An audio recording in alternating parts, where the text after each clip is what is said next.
Straight all day. You're now tuned into the show where you learn the discipline to show up day after day to do the work, the confidence to put yourself out there boldly and authentically, and the mental toughness to continue showing up, doing the work, putting yourself out there even when the success you've expected to achieve has yet to be achieved. And on top of all this, you get a huge dose of personal initiative, which is the go-getter energy that moves any one of us, including yourself, to go and make things happen instead of waiting for things to happen. And then we put all this together into a series of frameworks, approaches, insights, strategies, and techniques, all underneath the umbrella of one unifying philosophy that is called work on your game.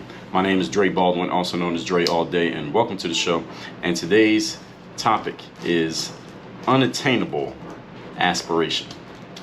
That's what we're going to talk about here today. Before we get into that, let me tell everyone I have a daily motivation text that I send out free of charge every single day to everyone who is in my texting community. This message is guaranteed to keep you focused, sharp, and on point. If you would like to receive that text, which you should, all you have to do is text me at the following number, 305-384-6894, and every day when I send out that daily motivation text, you will be a recipient. Another thing is for you to go to workonyourgame.net, all you business folks who are serious about increasing your income, and you understand that you cannot just hard work your way to making more money, because you might be working as hard as you possibly can right now already, but you want to make more money. How do you do that? Follow the 5 shifts that I'm going to give you in this training. It's 45 minutes. It's free of charge. Just go to workonyourgame.net. There's nothing else you can do on the page but get to that training. So go workonyourgame.net. The training is free. Now, with all that said, let's get into today's topic, which is unattainable aspiration. This is about mass media. What this is about is mass media selling you the dream that you can't get to, yet they just keep selling it to you because you're going to keep trying to reach it.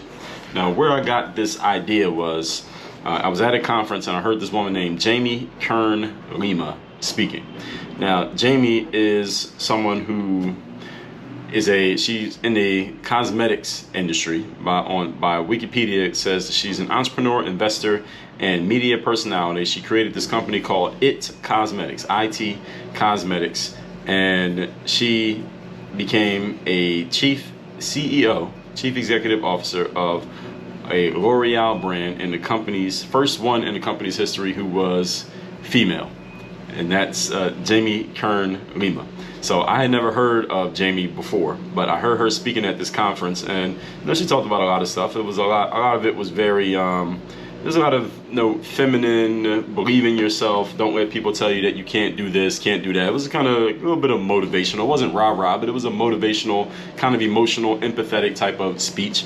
Not necessarily my cup of tea, but I was listening to her enough that I even came up with this topic right here, because I told y'all, one thing y'all got to know about me is I'm a sponge. I'm the type of person who can I can download a huge amount of information, and I can extract little pieces of it and create my own information out of it. The reason that this show has so many episodes since 2016 every single day is not because I'm this just genius just coming up with these random ideas that pop up out of nowhere. It's because I synthesize information I get from all different places, or experiences I get from all different places, to come up with subjects. So Jamie Kern Lima, she gets credit for planting the seed of this episode, but I'm the one who grew the tree. All right, if y'all follow what I'm saying here.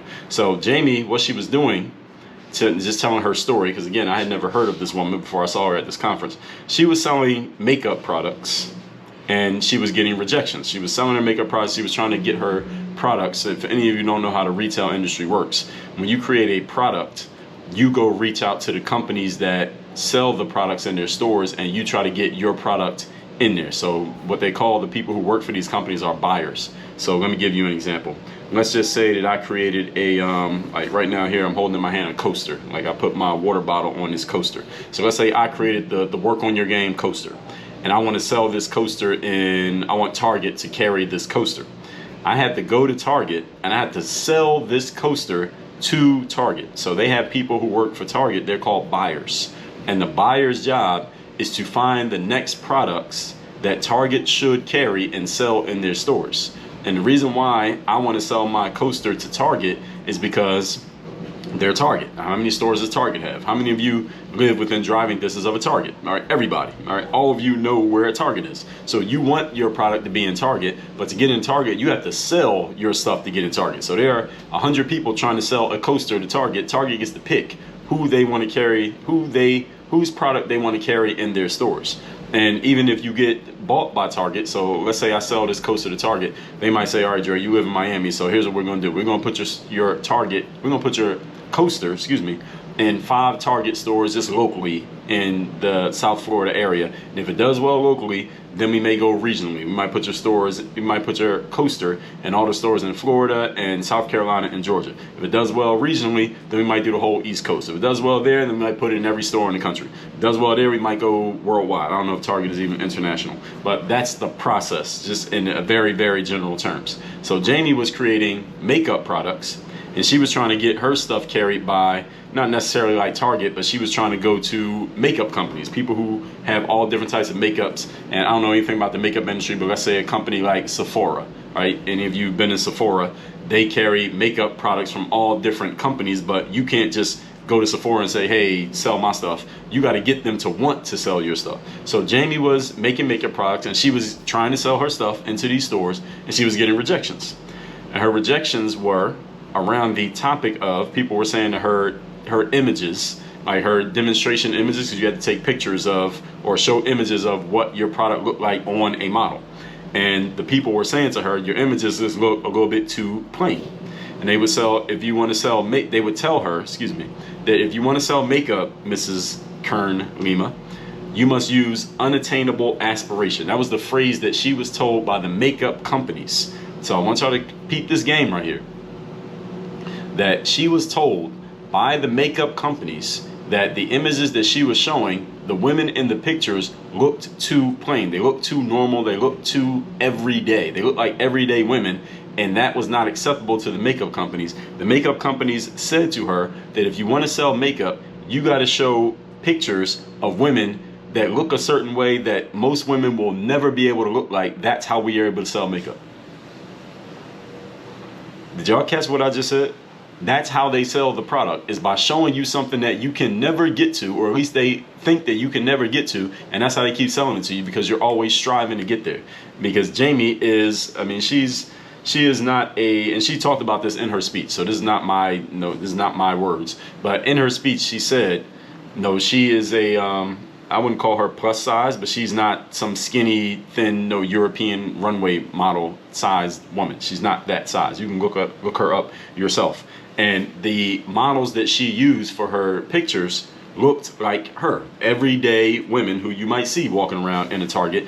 And she was getting rejected because people said, well, you don't look like the kind of person who's going to be able to sell makeup. And she said, as she said this, I immediately started taking notes, and it planted the seed for what you're listening to right now. And the reason why I took notes on this, even though I'm not in the makeup industry, I'm not female, and I don't have these body image issues that Jamie was having, poked at her when she was trying to sell her makeup company. And the happy ending to it is that she ended up selling her company for like $1.5 billion. So she ended up being right. That's how she ended up on the stage. So anyway, it all ended up working out for her. But this is how media, both traditional and social, sells you dreams to keep you paying, trying to reach something that they define as unreachable. Their whole game is to keep dangling the carrot in front of you, but keeping it so far in front of you that you can't actually reach it, but close enough that you think you can, so that you keep trying. This is the hustle right here. And we're going to talk about this. Let's get into it. Point number 1. Today's topic, once again, is unattainable aspiration, how mass media sells you dreams. Media is designed to show and tell you that you're not enough. That's what media is designed to do. It is designed to show you and tell you, sometimes directly and usually indirectly, that whatever you are right now, you are not enough. But if you just do this and buy this and try this, then you may be closer to being enough. Think about all the products, and this is especially true targeting women when it comes to like body image and how you feel about yourself and how you look and how you will be perceived by men, specifically heterosexual women. That's what they do with the women. And when it comes to men, it's usually not about body image and how you look, but it's usually around your material possessions, your status, your level of power. What is your position relative to other men? So that's what they target in men. They poke at those insecurities in men, and then they poke at the visual insecurities in females. This is what mass media does. And if you look around at the products that are marketed to you, you'll see this all the time. Look around on social media. You'll see people doing it all the time indirectly. They don't even know they're doing it, but they're doing it. So think about all the products in the beauty industry, for example. For men, you have like hair replacement. So a lot of men feel insecure about the fact that they're losing their hair. So me, for example, I actually shaved my head. If I didn't shave my head, I would actually have hair on my head. But it started to thin out just a little bit, probably around 2016. But I got tired of going to the barbershop. That's why I started shaving my head. So I didn't actually lose my hair in the traditional way. But men who do traditionally lose their hair actually falls out and they literally do go bald. They have male pattern baldness. So a lot of men feel insecure about that. So the hair replacement industry is all about addressing that insecurity. Or when it comes to women, you have the fitness industry. Like, again, the traditional model is this thin woman with this hourglass shape and this body that many women will never be able to get to no matter how much time they spend in the gym. Right? So to the makeup industry, to nutrition, so people can be the right weight, or anything that has to do with the body. This is especially targeted towards females, but men as well. And all of these products are sold by first doing what? What's the first thing they do? They twist the knife inside of you by reminding you, not telling you, but reminding you there's something not right or not good enough about you. That's how they start. That's how they open the conversation. Then while you're in that vulnerable state, they sell you something. And this works. This is how the beauty industry works. This is how the fitness industry works. And this is one way that I can give positive props to the positive body image movement, especially for women. The positive body image, where they take a woman who is not the traditional model type and they put that woman out there as, hey, this is okay too.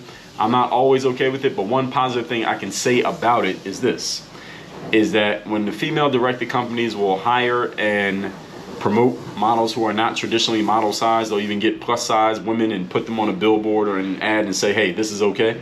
One thing that I can praise about that idea is that I do understand their intention, even though some people push back against it, and I have even pushed back against it at times. Their intention is to let people know, look, you don't have to look a certain way to feel good about yourself and be accepted. That I actually agree with. I agree with that you don't have to have a certain body type to be accepted and be okay. While at the same time, the pushback is, we shouldn't be pushing this as if like everybody should aim to be that and then just say it's okay. Because some of these people, like this could become like a medical issue for you if you just stayed that size. So I get it on one hand, but on the other hand, I'm pushing back at the same time. Everybody follow what I'm saying here? So I give them credit just for that small piece of it. Everybody get what I'm saying? So it's the equal and opposite reaction to what we have all been shown and what we've all seen over the years. And so in that way, I understand it. But moving on to point number 2. Today's topic, once again, is unattainable aspiration. This is how mass media sells you dreams and keeps you paying. It's basically like a continuity program to keep you trying to chase this dream. Number 2, even though they show you this image of what you cannot attain, here's what the mass media also tells you. Right after they tell you something that you can't get to, they say, well, look, if you pay us, i.e. buy this product or program or service, we will help you become enough. All right, so you can't have the body of Kendall Jenner or Kim Kardashian, but if you buy this product, you can get close to having a body of Kendall Jenner or Kim Kardashian. See, this is the next step. See, once you get a person feeling weak, vulnerable, and embarrassed about their state, whether that's a man and you're making him feel weak, vulnerable, and embarrassed about his lack of money, or that he doesn't have the nice car, or he doesn't have the nice girl, or he doesn't have the status relative to other men, or a woman feeling vulnerable about her looks or her weight, here's the next thing you do. The next thing you do is you sell them the thing that will solve the problem. We fix the situation, just buy this. This is why celebrities get lots of work done on their faces and their bodies, stuff that they don't publicize the work they did on their faces and their bodies. And then what do? They turn around and sell you that you need to look like them so that you can be more perfect like they are. I mean, they're the famous person. They're the one with all the money. They're the one with the guy or the girl or in the car and the fame and the attention and the followers. So if you could be more like them, then you'll be good. But see, they got some artificial results that you don't even know that they got, and you're trying to chase it the natural way when they didn't even do it the natural way. But they got you chasing after something that is unattainable because, again, they didn't even get it the way that you're going after it. They're playing a different game than you, not even telling you that they're playing a different game, but the whole time charging you money to go after what they have or what they appear to have. This is the hustle. The truth is they didn't get to where they are by natural means. But you are thinking something's wrong with you because you can't get there by natural means. You see how that's a hustle? So they make it appear that they got there naturally. You're trying to get there naturally. No matter what you try, you can't get it. No matter how much stuff you buy, you can't reach where they're at. And they're just standing there looking at you like, hey, come on, keep trying. But they didn't even get there naturally. So you're trying to play the game in a way that they didn't even play the game, which is 10 times harder for you. And they keep charging you to try to reach where they're at, and they're not even telling you the real truth. This is the hustle of the business. And this has been going on forever. Social media made it easier for more people to get involved. But social media did not create this. This is not a social media thing. This is a media thing. Social media is just a form of media. And the bridge between you reaching where they're at is you buying whatever product that they're selling. So buy these clothes, buy these shoes, buy this makeup, buy this program, buy this coaching, and I'll help you become more perfect or get closer to being perfect like me. When the truth is you will never get there. That way, they have a consistent, perpetual revenue stream coming out of your pocket because you'll never attain the goal. See, if you attain the goal, you don't need to keep buying from them. But if you never attain the goal, you got to keep buying. You see the hustle? See, this is why the show is called Work on Your Game, because I'm pointing out to you all what the game actually is so you don't get hustled. But the hustling is always going on.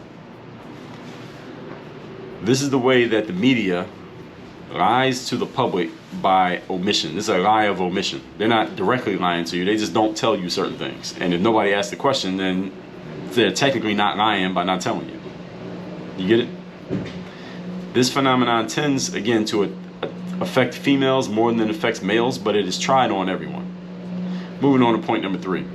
Today's topic, once again, is unattainable aspiration. This is how mass media sells you dreams. Number 3, there's nothing wrong with working on yourself or working on your game, but you should not be working on yourself or working on your game because of what anyone or everyone else says about you or tries to plant in your mind about you. Don't work on your game for that reason. Work on your game because you want to. Do it for yourself and the value of your own self-esteem. So, for example, I did not like when Gatorade did that ad about a new Gatorade product, and they had this woman who clearly does not go to the gym as their model for the advertisement. I'm like, this doesn't make any sense. This woman doesn't work out. So how is she doing an ad for a product called Gatorade Fit when she is not fit? She doesn't go to the gym consistently. So why are they using her in the ad? All that was just trying to get some woke feminist points. That's all that was. They were not really trying to sell their product based on that advertisement. And I know they weren't. That's disingenuous. And that's nothing but, again, they're just trying to get a brownie point from certain movements. That's political pressure. That's not marketing. That ad didn't sell any Gatorade. But it does not mean that a woman that size can't buy some Gatorade and go join the gym. I'm not saying that woman shouldn't exist and that she can't go buy some Gatorade, but Gatorade did not become Gatorade by selling to that audience. So this woman, a woman who's the size of that woman who was in that ad, she was obese. She should buy some Gatorade and go to the gym, but don't do it because, don't even do it because I said it. You should do it because you want to do it. She should do it because she wants to do it for her own self-esteem and for her own self-value and personal betterment. That's the reason why she should do it, not because of what somebody else said, not because the media told you something's wrong with you or anything like that. So my challenge to you, listener, is for you to start looking at the images and things that you see in media, not as prescriptions for what you should do, but looking through them to see who they're actually targeting and how they're actually targeting them. This is how you start noticing the game. This is the skill of discernment that I've been talking about. This is the way that my mind has been trained to work because I am a marketer.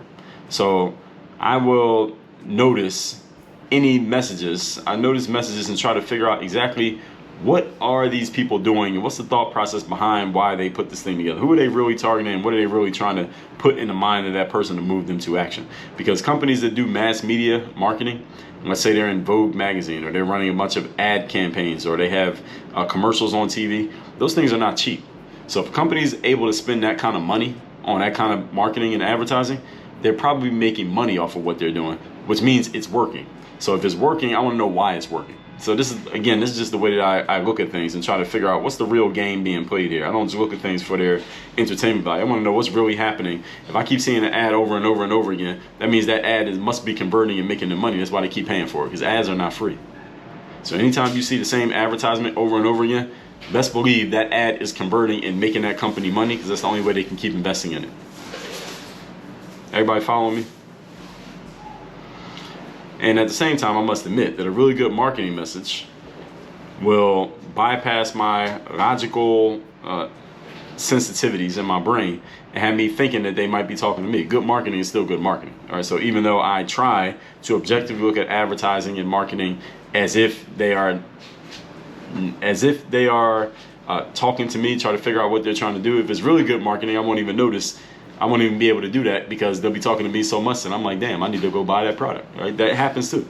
Because good marketing is good marketing, and the game is the game, and you got to recognize the game for what it is. So with that said, let's recap today's class, which is Unattainable Aspiration. This is how mass media sells you dreams. This woman named Jamie Kern Lima talked about this at a conference I was at, and how they told her that you need to sell unattainable aspiration. That's the only way you can sell makeup. She ended up proving them wrong and herself right, sold her company for $1 billion. The rest became history. Point number one, media is designed to show and tell you that you are not enough. All right, from hair replacement to money to fitness to body image. This is what the media does. All media, traditional media, social media, marketing media, all of it is sold by twisting a knife and telling you what's wrong with you. And then while you're in a vulnerable state, then they sell you something. Point number two, but if you pay them, they'll help you become something else. That's really the next step, is they get you to feel vulnerable and feel like you're not enough. Then when you're in that weak state, then they sell you something. That's the whole deal. All right, make somebody feel weak, vulnerable, and embarrassed, and then you sell them, all right, buy this car, or buy this makeup product, or get this fitness waist trainer, and we'll solve your problem. You no longer feel vulnerable. You no longer feel like you're not enough. This is the entire hustle.